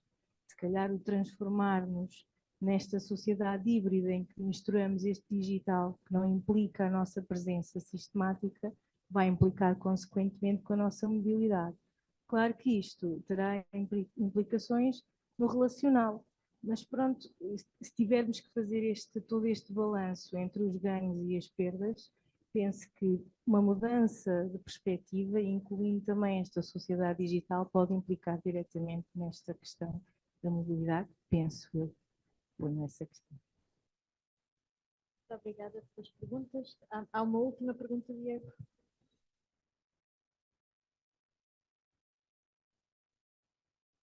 Alô, alô, pronto. Queria agradecer as apresentações. Eu tenho só 2 perguntas. Não sei se elas podem soar um pouco capciosas ou não, mas é para a professora Maria Paula Diogo e para a Rita Castelo Branco. Para a professora Maria Paula, eu gostei muito da vossa apresentação sobre a importância das utopias, tendo em vista que os projetos não realizados eles têm uma grande importância para perceber e compreender as disputas sociais, técnicas científicas, culturais. E na minha investigação de mestrado eu também utilizei um pouco disso, mas para um cenário completamente diferente. Também tem a ver com o período colonial, no século XVIII, mas para pensar os espaços construídos pelos escravizados fugidos como também um local de utopias, construção de um certo espaço de autonomia ainda que precário. E a minha pergunta nesse sentido tem a ver sobre como essas outras narrativas servem para questionar as lógicas das profecias autorrealizáveis, que são bastante utilizadas, muitas vezes, para justificar as escolhas sobre temas centrais de mobilidade, de planeamento urbano, no presente como verdades totalmente inquestionáveis. Nomeadamente, por exemplo, a questão do carro como o único artefato técnico que substitui todos os outros modos e que é mais eficiente e que acaba ignorando como o espaço construído, o planeamento urbano, os conceitos de tráfego, o estatuto do ciclista, pensando aqui no Return to the Future, pensando como todos esses conceitos foram mobilizados ao longo do século XX e hoje são como uma verdade absoluta, mas são processos de disputas. E tem muitos desses outros futuros que foram sonhados no passado que são ignorados. Dessa forma, eu queria perguntar se a história, enquanto disciplina, com todos os cuidados, aqui eu vou fazer algumas ressalvas, sem cair na questão do malpresentismo, pensando aqui no Why Am I a Presentist, da Naomi Oreskes, pensando também em não cair numa visão da história magistra vitae, além de respeitar também o nosso estatuto científico, e temos, de alguma forma, enquanto disciplina, a falar algo sobre a esperança, e se também temos algum papel na construção de outros futuros imagináveis. Aqui pensando nos debates da história pública e na disputa das narrativas nessa era de pós-verdade. Para Rita, tem uma pergunta também. Gostaria de saber mais o que tu acha, enquanto arquiteta, do papel da intermodalidade e sobre o papel do espaço construído nas escolhas modais. Porque o carro ele se torna tão atraente porque o espaço construído ele desenha uma alternativa muito mais confiável, que dá uma eficácia muito maior ao modo, e não é por ele, enquanto instrumento técnico, ser mais eficiente. O espaço construído também o torna mais eficiente. Todas as pressões culturais, do carro, não tem especificamente pormenores. Quando tu falou do estacionamento, me lembrou muito disso, porque a falta de um parqueamento para bicicleta conectado às infraestruturas de transporte coletivo acaba sendo um grande desencorajador, não é? Eu estou pensando no estudo do professor Davi Vale em relação à acessibilidade ativa, no qual ele fala como a bicicleta, quando está conectada com outros transportes coletivos, acaba potencializando o raio de acessibilidade de ambos os modos.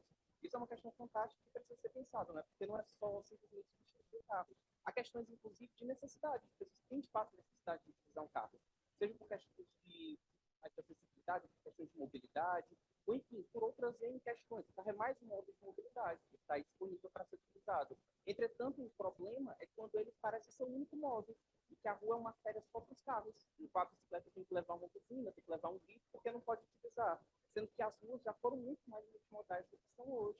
Isso nós temos diversas evidências e é o que também nosso catálogo tenta trazer um pouco ao debate.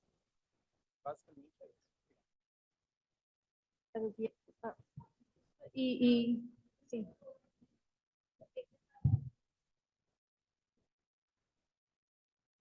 E com esta acabamos a recolha.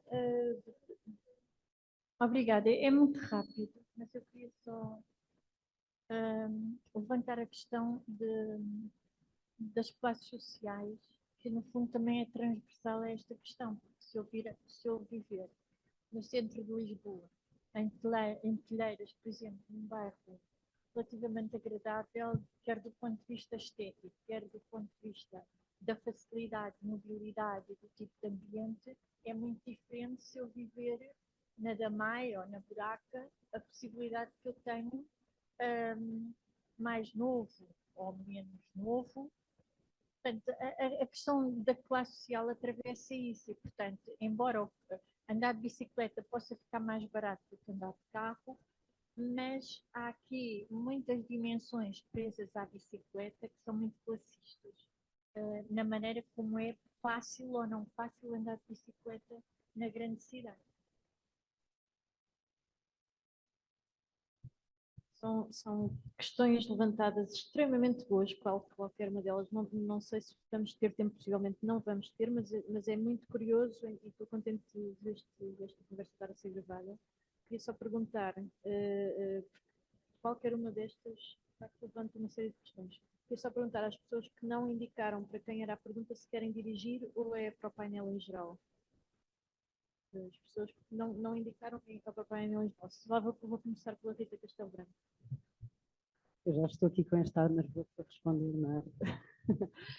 Eu vou responder às questões relativas à cidade e, de facto, aqui também foi questionada a forma urbana e a minha apresentação é justamente sobre a forma urbana e de que maneira que ela interfere nas nossas opções. E, se possível, ainda gostava de mostrar, porque eu acho, de facto, que as imagens valem mais do que 1000 palavras e eu acho que é importante nós questionarmos a cidade que temos vindo a construir. Dito isto, eu há bocado estava a falar destes tais 75% das pessoas que vivem em territórios dispersos e que eventualmente poderiam ter acesso a um comboio se andassem 10 ou 15 minutos de bicicleta, mas eu não estava a supor que essas pessoas podem fazê-lo. Eu concordo completamente consigo quando diz que essas pessoas não o podem fazer porque esse território disperso é completamente fragmentado, cheio de sítios vazios, o próprio vazio é considerado quase um muro, não é? O vazio é uma barreira e, portanto, não só tem as barreiras do vazio, como tem outras N barreiras, onde se inclui, por exemplo, as autoestradas, as vias rápidas e coisas que são muito pouco amigáveis. Portanto, eu não estava de maneira nenhuma a querer dizer que essas pessoas o podem fazer, estava a querer dizer é que neste território profundamente disperso que nós fomos construindo, e que efetivamente o carro é a primeira opção e muitas vezes quase a única, não será a única, mas se uma pessoa puder não usar transportes públicos e andar de carro, é isso que vai fazer. E, de facto, uma das coisas que eu costumo dizer muitas vezes, e portanto também falando aqui desta desigualdade, é que a melhor maneira de se pôr dinheiro no bolso dos portugueses é permitir que eles consigam viver sem carro e com liberdade. E há muitos territórios onde as pessoas ou vivem com carro e aprisionadas ao custo de um carro, que está estimado em cerca de 530 euros por mês para uma família portuguesa. É uma escravidão. Portanto, as pessoas passam metade do mês a trabalhar para pagar o carro, para essa tal liberdade conquistada. E, portanto, eu acho que a verdadeira liberdade é nós não termos esta prisão de termos que ter um carro para nos movermos. De facto, é impossível ter bons transportes públicos em territórios dispersos e, portanto, daí a importância de articular o transporte público com a bicicleta e, de facto, conseguirmos reduzir estes territórios dispersos com redes cicláveis que sejam verdadeiramente apelativas e verdadeiramente seguras. E não é só conseguir-se de A para B, é conseguir-se de A para B com dignidade e com algum prazer, porque também é importante que isso seja conseguido. Respondendo ao carro elétrico, e pegando também na questão desta desigualdade, o carro é um instrumento profundamente desigual e que cria uma profunda desigualdade na cidade. Hoje em dia, 80% do espaço, mais ou menos, está alocado ao carro, e aquilo que para uns é liberdade significa que todos os outros não podem usar o espaço, ou seja, os passeios são verdadeiramente miseráveis, as crianças não podem ir a pé para a escola porque é perigoso, os velhotes têm grandes dificuldades e são dos mais atropelados exatamente por causa destas condições. Quem quer andar de bicicleta não pode porque tem medo. E depois as pessoas que andam de transportes públicos estão sujeitas não só a isto tudo, porque quem anda de transportes públicos anda a pé, mas estão sujeitos a maus transportes públicos porque não existem bons transportes públicos numa cidade engarrafada. Esta conquista civilizacional, talvez fosse, nos anúncios dos carros, parece uma conquista civilizacional e parece uma enorme liberdade, porque as cidades são sempre vazias nos anúncios, mas na realidade, para ir de A para B, eu tenho N momentos em que faço em 15 minutos um trajeto de bicicleta elétrica e vejo as pessoas todas a bufar, chateadíssimas. Estava a dizer que vai sozinho no seu carro, mas está completamente atolado noutros carros e não sai do mesmo sítio. E, portanto, é uma liberdade muito relativa e vai sozinho muito relativamente, porque em vez de demorar 10 ou 15 minutos, demora 45, depois ainda tem que estacionar, dar não sei quantas voltas e chega ao seu destino uma hora depois, num trajeto de bicicleta elétrica se faz em 15 minutos. E isto são muitos em Lisboa, portanto, 5 km em Lisboa, que é muitas das deslocações que são feitas, 70% das deslocações em Lisboa têm menos de 5 km. Muitas dessas deslocações, 30%, são feitas de carro. Não, se é uma eficiente, não é uma eficiente numa cidade. e além disso prejudica todos os outros, portanto, em termos de espaço, em termos de poluição, etc., e retira espaço aos outros para existirem.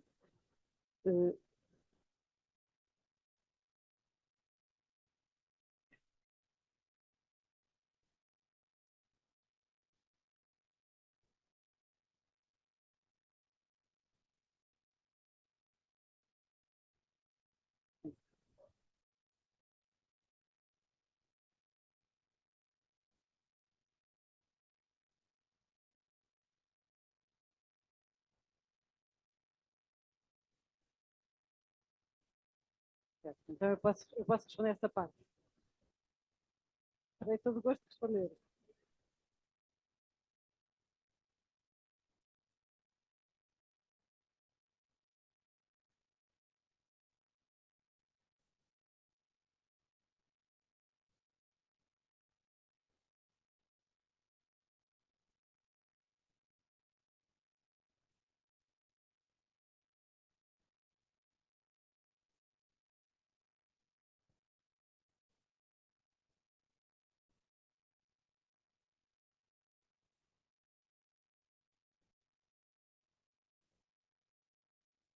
Eu esqueci-me de responder essa parte, não foi propositado.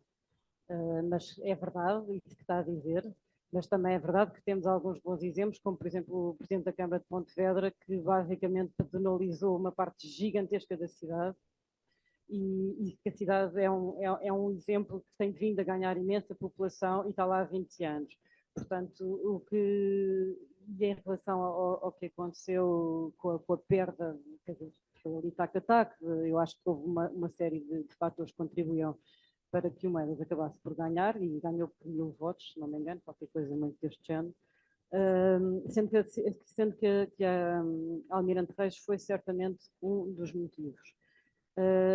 Há uma coisa importante, que é não fazermos estas alterações mesmo à dita das eleições. E posso dizer que aquilo que foi feito na Almirante Reis foi feito perto das eleições, porque houve duas versões, e a primeira versão estava super errada.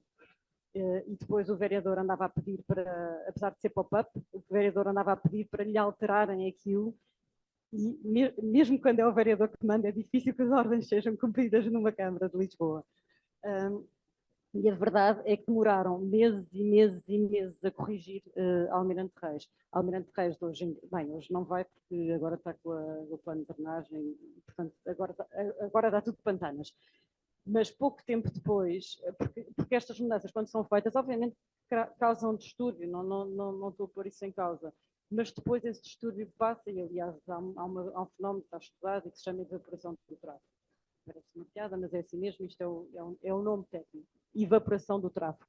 Porque as pessoas optam por outros percursos e por outras coisas, que antes, outros meios, outros modos, portanto, não só vão por outros lados, mas eventualmente equacionam coisas que não estavam a equacionar. E às vezes surpreendem-se. E, portanto, hoje em dia a Almirante Reis não é nenhum problema, mas quando foi à dica das eleições, ela tinha acabado de ser consertada, portanto, para uma solução melhor, mas já não, quer dizer, continuava confusa no momento das eleições. E, portanto, eu acho que estas coisas têm que se fazer no início e não no fim dos mandatos.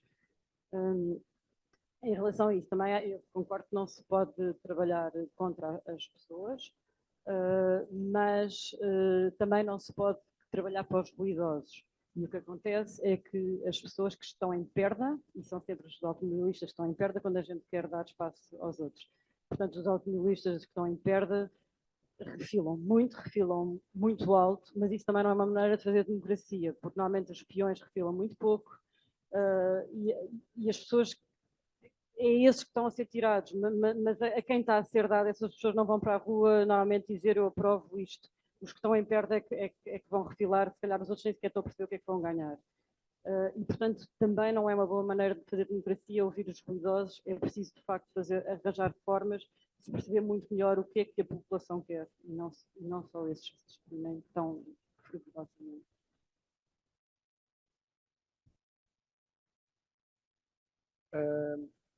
Eu tenho uma limitação, que é, eu uso o transporte público e tenho que ir ao supermercado e tenho que apanhar o metro às 7h47 para apanhar o comboio para Setúbal às 8h e ir ao supermercado antes das 10h. O que é que... Não, de carro. Carro, porque... Carro. Portanto, eu deixo o meu carro em Penalva. Dizer, aliás, começar por aí, que eu hoje foi o dia em que vi o parque de estacionamento de Penalva mais cheio de carro. Portanto, estou muito satisfeito. Porquê? Porque a gasolina está caríssima e o gás óleo. E, portanto, as políticas de preço são absolutamente cruciais e eu, objetivamente, estou a subsidiar os combustíveis fósseis ao fazer descontos no ISP, etc. Agora podem dizer, então pronto, então, quer dizer, os ricos, esses podem usar o automóvel. Bem, aí passamos para as empresas. E realmente, quer dizer, há aqui um papel fundamental das autarquias e das empresas que eu não estou a ter, porque num inquérito que nós fizemos aqui à entrada da A5, 60% dos veículos automóveis que entravam tinham uma das três opções, uma ou mais. Ou o carro, ou o veículo era da empresa, ou a gasolina ou o gasóleo era pago pela empresa, ou o estacionamento era assegurado pela empresa. Portanto, enquanto eu tiver esta lógica das empresas que depois estão nos rankings de sustentabilidade, não é? Quer dizer, eu não vou chegar lá. Em relação ao veículo elétrico, há realmente aqui uma sugestão fantástica. Dizer, do ponto de vista daquilo que é as emissões em termos de poluição do ar e de gases de efeito de estufa, o veículo elétrico é uma solução muito boa. Só que, como é evidente, o veículo elétrico, a questão do congestionamento e a presença do veículo nas cidades, o espaço que ocupa e o papel que tem, quer dizer, eu diria que é um remedio. Portanto, ou seja, melhora, atenção que cidades, áreas onde eu só tenho veículos elétricos, e até posso ter bastantes, melhoraram imenso a qualidade do ar, reduziram imenso o ruído. Mas o que é facto é que não é uma solução. Eu já não estou a falar na análise de ciclo de vida, das baterias e das coisas todas, estou só a falar na presença do veículo. Onde é que eu acho que falha? E isso foi aliás, referido por vós, que é, falha uma política para o transporte escolar, porque realmente eu acho que há, e tive essa conversa recentemente com os transportes metropolitanos de Lisboa, que é, há muitas pessoas, dos inquéritos que eles percebem, a pessoa pega no carro para levar o filho à escola. A partir do momento em que pegou no carro, quer dizer, continua. E depois não passa por outro modo de transporte. Portanto, esta ideia de que a pessoa pode mudar, pode deixar o carro num sítio qualquer. Eu, às vezes, levo, aliás, o meu filho à escola e depois deixo o carro na mesma Penalva. Mas há quem não o faça, a partir do momento em que pegou. Agora, se eu tivesse uma política forte relativa ao transporte escolar, podia aqui mudar alguma coisa. O outro elemento fundamental, o estacionamento. Quer dizer, isto é, mesmo o estacionamento ao preço que está, o que é facto é que me leva ainda muitas pessoas a levarem o carro para o centro da cidade. Podíamos estar aqui horas a discutir as políticas todas e os dados que queria reunir. Eu acho, e aqui discordo ligeiramente, que eu não acho que a gente tenha tempo para sensibilizar os miúdos aos 3 anos ou aos 4 anos para começar a usar a bicicleta. Acho que sim. Mas eu, neste momento, eu acho que, com as exigências da Organização Mundial de Saúde e da legislação europeia, com a crise climática que temos, eu acho que nós precisamos de medidas fortíssimas para reduzir e cumprir os objetivos que temos para 2030. E, portanto, vamos ter uma revolução de coletes amarelos. Se calhar vamos, mas tudo depende de nós termos a capacidade de ter um transporte público que é muito mais eficiente, de termos soluções para as zonas rurais e periféricas e fora dos horários de trabalho, que passam, por exemplo, por eu ter o TVDE e os táxis no passe, e poder usar ali algum crédito. Não vou discutir agora as condições sociais do TVDE, mas, portanto, eu tenho que pensar em soluções que realmente consigam dar uma resposta da mobilidade como um serviço, em vez de eu ter a solução atual, que é o pessoal comprar o carro e usar o carro. Eu acho este debate mesmo fascinante, mas pronto, ainda vou ficar aqui mais um bocadinho, mas depois vou ter que fugir.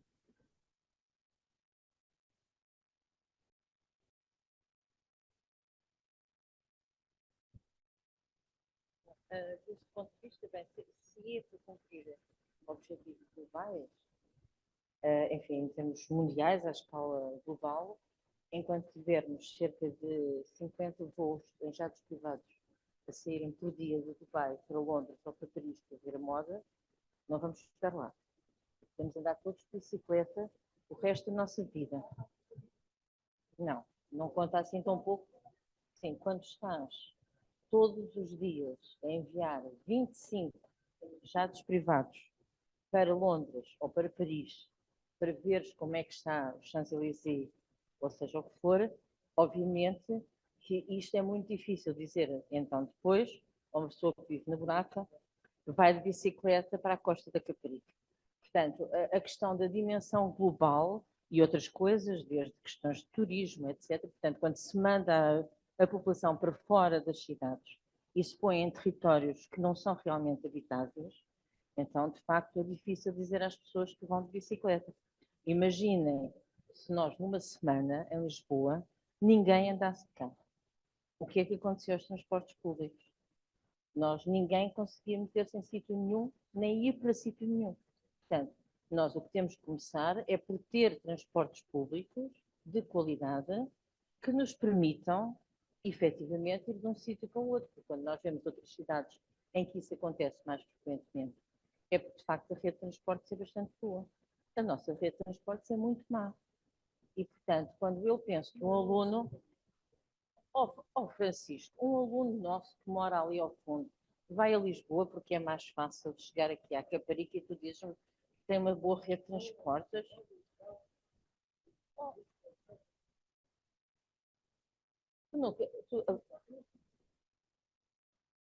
Sim, e vais, por exemplo, para Sintra com calma no transporte público, à hora de ponta. Não vais. Desculpa lá. Não é sentado, não entras no comboio. Quer dizer, não vale a pena nós estarmos a pensar num transporte idealizado que não existe. Nós vemos o que acontece. Basta olhar para um telejornal normalmente. Nós sabemos como é que essas pessoas se têm que deslocar. Portanto, nós temos que criar uma sociedade que, de facto, seja mais justa globalmente. Não é só a questão da bicicleta, não é do carro. É o direito à habitação, é o direito ao ensino, é o direito, de facto, a ter condições salariais que lhe permitam efetivamente fazer as suas escolhas, poder ir calmamente de um sítio para o outro, não ter precariedade, etc. Portanto, estas questões são questões globais. Ora, precisamente, e estou a responder assim, porque queria responder ao Diego, é que, de facto, quando o automóvel se assume como um modelo, isso tem a ver com o desenvolvimento de toda a indústria a partir do início do século XX, que, de facto, se baseia na grande indústria de série, de que o automóvel é um dos elementos fundamentais. E não é por causa da mobilidade, é por causa da criação de capital. Portanto, obviamente que se apresenta como o único modelo. Como é que podia ser diferente? Quando depois, logo a seguir, temos o New Deal e tens a necessidade de construir as estradas. E é isso que vai retirar o desemprego fortíssimo nos Estados Unidos.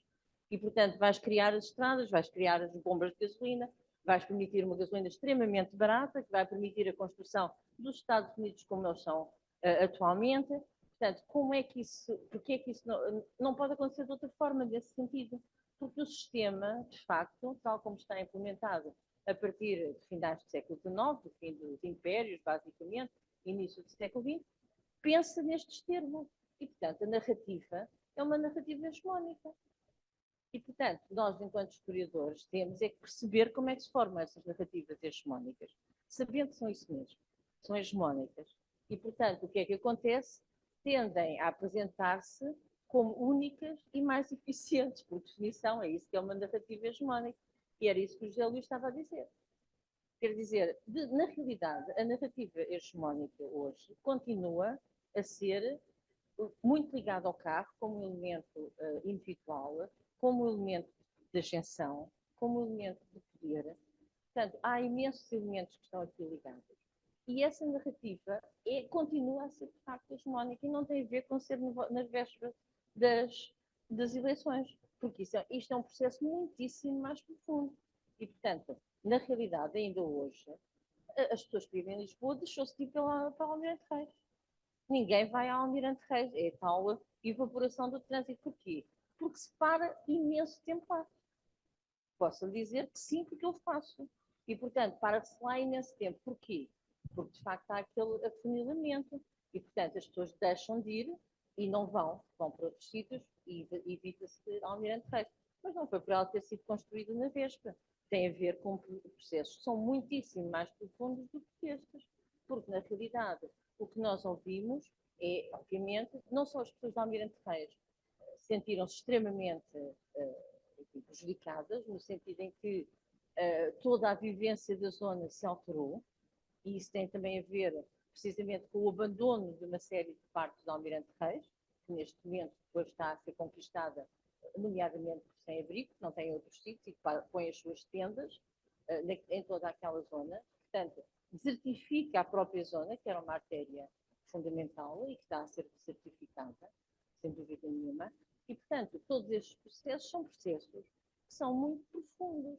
E, portanto, obviamente, depois podem aparecer numa coisa deste tipo. Também é verdade, os automóveis, há uma certa agressividade em relação às bicicletas, mas também as bicicletas, muitas vezes, eu, por exemplo, vivo numa zona em que há algumas bicicletas e eu tenho que ter sempre muito cuidado a virar qualquer esquina, porque as bicicletas, ao contrário do que acontece com aquela ideia do script, da utilização do espaço comum, acham que o sentido contrário é um sentido normal.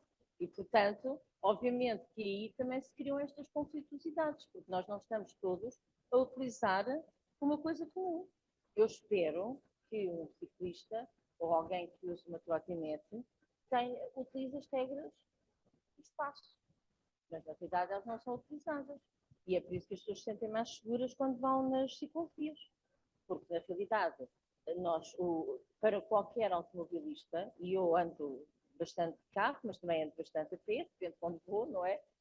E sempre vim para a faculdade, sou os tais das pessoas partilhadas, sempre trouxe muitas pessoas para a faculdade e levava, e, portanto, fazia frequentemente. Mas, na realidade, esse espaço que é a rua, e que já foi, é evidente, até a Luísa estudou isso, o ACP, ao princípio, chamava a atenção que as galinhas não deviam estar na rua, porque era um problema para causar alguns problemas de acidentes quando as pessoas punham as galinhas na rua.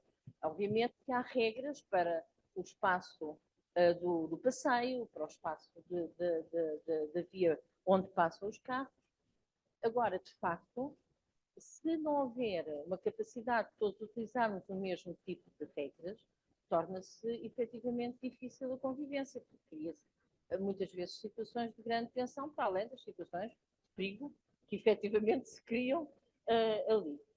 Agora, de facto, lá está, eu, como sou de algumas destas fotografias, eu lembro-me bem de se andar de bicicleta em Lisboa, mas sem, portanto, cumprindo as regras do trânsito. Eu própria, quando era mais nova, usei muito bicicleta, principalmente nas férias, quando nunca andava de carro, andava-se muito mais de bicicleta, mas cumpriam-se as regras do trânsito e, portanto, eliminava-se ali uma certa fricção que hoje existe muitas vezes. Agora, eu acho que, de facto, estes problemas são problemas, estou de acordo com o José Luís, há uma certa generosidade no sentido de nós fazermos o que achamos que se deve fazer.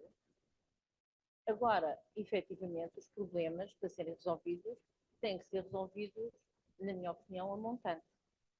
E a montante implica, efetivamente, uma mudança, que é uma mudança muito profunda, num sistema global. Na realidade, as coisas, enfim, em Lisboa é Lisboa, mas o problema que o Francisco aqui pôs de cumprir as metas de 2030 e 2040 não são nacionais, apenas são globais. E aí temos outros problemas muitíssimo mais complicados. Nós temos que ter mesmo espaço. Vou tentar ser brevíssima. Bem, para já acho que é perigoso nós dizermos que não fazemos, porque os outros não fazem e claro que nós temos aspecto que nós individualmente somos pequenos, Portugal é pequeno e ainda no outro dia estava a ouvir a BP a dizer nós fazemos combustíveis que vocês usam. Pronto, portanto, quer dizer, se todos nós... Sim, mas parece-me, quer dizer, todos nós, à nossa escala, vamos resolvendo as coisas como podemos. Em relação à cidade, de facto, eu acho que nós não podemos esperar que as pessoas andem e mudem os seus hábitos se a cidade não mudar, e portanto a cidade tem que mudar profundamente, mas também é importante que as pessoas tenham alguma aceitação, mas eu aí acho que também falta aqui muita educação. E a questão que há bocado dei o exemplo da Almirante Reis, mas, por exemplo, podia dar agora o exemplo do super quarteirão que foi feito em Cabo de Rico. Fizemos um inquérito a seguir e fecharam-se as ruas todas à volta do Jardim da Parada e durante 9 dias o Jardim da Parada era só crianças a correr, a jogar à bola, a andar de bicicleta, uma alegria como eu não me lembro de ver em Lisboa.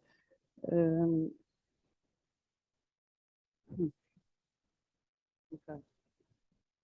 Foi um inferno. Pois foi, mas foi porque a Junta de Freguesia, fez muito barulho, não foi? Quem decidiu, fez aquilo Arraial, as pessoas viveram um inferno durante aquele tempo. É inadmissível, em nome do folclore, as pessoas não conseguiram dormir, as pessoas não conseguiram descansar. Concordo, mas não era isso. Foi um horror. E é o tipo de coisa que não se deve fazer. Pronto. Olha, eu concordo com o que está a dizer, porque aquilo que os moradores pediram foi de facto para aquilo ser fechado ao trânsito para se poder até ouvir o silêncio. E eu acho que a Junta de Freguesia teve medo do vazio, fechamos e depois não acontece nada, e depois vão-nos criticar porque não acontece nada, e portanto encheram aquilo de bagunça e portanto concordo completamente consigo. Aliás, e para dizer, fizemos inquéritos e as críticas essenciais, quase todas, não são ao estacionamento, não são à circulação, que poderíamos esperar que as pessoas estivessem aflitas e a dizer que não conseguiam estacionar, etc. Mas não, o grosso das críticas de facto foi em relação ao real que foi feito, mas isso não é um conceito do super quarteirão, isso foi uma festa que a Junta de Freguesia resolveu fazer em cima de um conceito que é simplesmente fechar ruas ao trânsito para que as pessoas possam viver e ter silêncio, etc. E pronto, e, portanto, percebo perfeitamente o seu descontentamento e concordo, foi o meu também como promotor, como participante na promoção do super quarteirão, não da algazarra. Mas porque é que eu estava a falar nisto?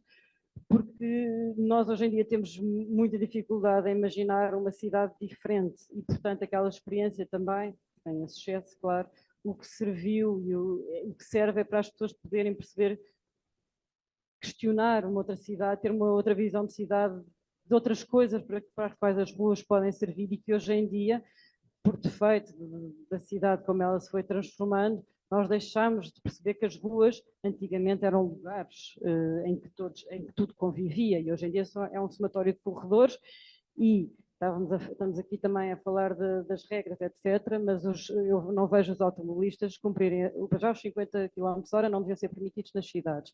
Depois, muitas vezes os carros não andam sequer a 50, andam a 60 ou a 70, o que cria imensa perigosidade. Depois não, na Avenida República, na Infante Santos, com certeza, mas podemos. Não, estou a falar na cidade, estou a falar na Avenida República, Não,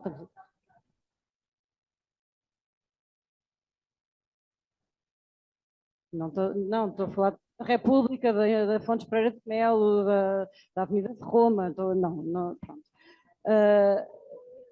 E, portanto, pronto. E uma coisa que também acontece com muita frequência é uma pessoa estar a andar na ciclovia da Fontes Pereira de Melo e ter um carro estacionado e, portanto, o ciclista tem que ir para a estrada e voltar. Eu não estou a dizer que os ciclistas comprem sempre, não comprem de todo. Não, eu não estou a dizer que os ciclistas compram. Eu estou-lhe a responder. Eu estou-lhe a responder. Eu estou-lhe a responder. Os ciclistas não cumprem sempre, mas os automobilistas não. Eu os vejo chateados porque um carro está em cima do passeio ou por causa de outra coisa. Pronto. E a questão é que também acho que vale a pena, muitas vezes, questionar porque é que os ciclistas eventualmente não estão a cumprir, porque é que não têm onde andar e muitas vezes, e frequentemente acontece, que andar em contramão numa ruazinha de bairro é a coisa menos perigosa que podem fazer.